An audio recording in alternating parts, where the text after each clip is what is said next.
Adam Wakes Up to a Day of Surprises by Cindy Bendel. Adam woke up to the smell of something yummy.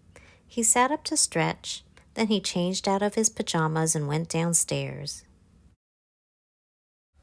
In the kitchen, his mom was making his favorite breakfast, banana oatmeal pancakes. Adam came and sat down to eat. His mom said, "Adam, the school had to close today. A lot of people are getting sick. We have to stay home so that the germs don't spread and we don't get sick. You can go back when everyone gets better." After breakfast, his mom took him to the home office. He was surprised to see his teachers and classmates on the computer. "Adam," his mom explained, "you're going to have school on the computer until everyone feels better." Adam sat down in amazement. He was happy to see everyone, but not all at the same time. It felt overwhelming. He wasn't sure what to make of it. Everyone had to stay home so they wouldn't get sick.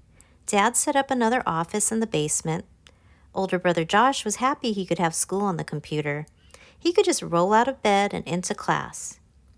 Things at Mom's workplace were slow. They said she could take a break and stay home with her family.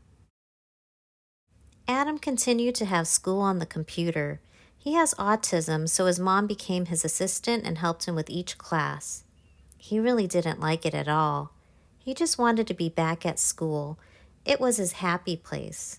He missed his classmates and teachers. One afternoon, the doorbell rang.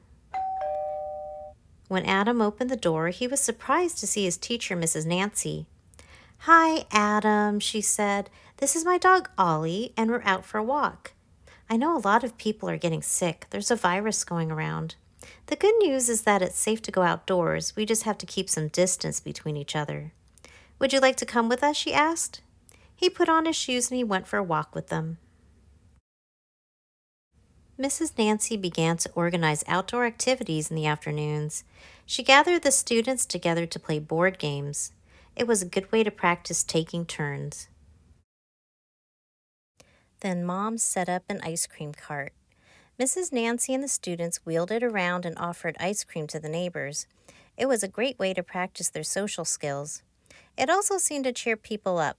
They too were waiting for all the sick people to get better.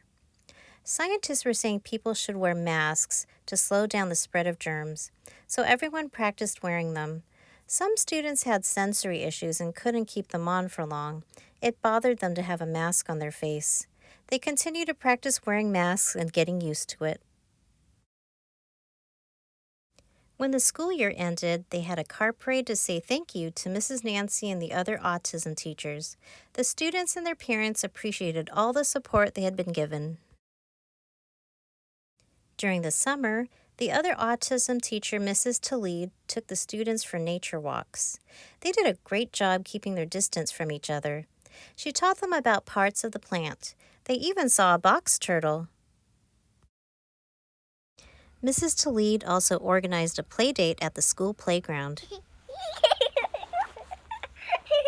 While everyone enjoyed themselves, Adam quietly slipped away. He went up to a classroom window and looked inside. Many questions entered his mind. When would he be able to go back? Why did he have to wait for all the sick people to get better? It didn't seem fair at all. Adam's mom caught up to him. He usually didn't like to be hugged, but he leaned on his mom for one. "Adam," she said, "someday you're going back, I promise. Doctors are coming up with new medicines to help all the sick people and stop the germs. In the meantime, we just have to hang in there and wait." As she comforted him, she thought of how she could help him cope with the situation. There was one place that eased his worries, and that was the creek. Next to school, it was his other happy place. Adam's dad took him there that afternoon. Adam climbed the rocks and listened to the sounds of the water. He walked on trails along the water's edge. It helped him relax. They made a decision to visit as often as possible. The summer came and went. Then another school year began on the computer.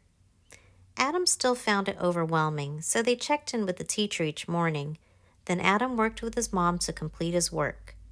Doctors came up with new medicines and treatments to stop the germs. All the sick people were slowly getting better. In the meantime, everyone continued to stay home and wait.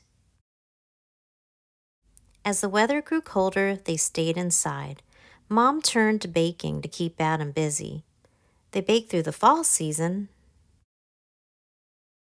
and they baked through winter too. As Adam enjoyed his donut, he thought this wasn't so bad after all. He could get used to life like this. Maybe even one day he could start his own bakery. Then one day, Mom shared the good news. Adam, your school principal called. He said you could go back to school. Your autism class will be one of the first to return. Adam couldn't believe it. He was overjoyed. So they began to prepare. Mom bought new clothes, shoes, and masks. She also bought a new backpack, lunchbox, and school supplies. Then the day came. His mom dropped him off at school, and Adam felt so excited and happy. While he had gotten used to life at home, he really looked forward to this day. Everything was going to be okay. The end.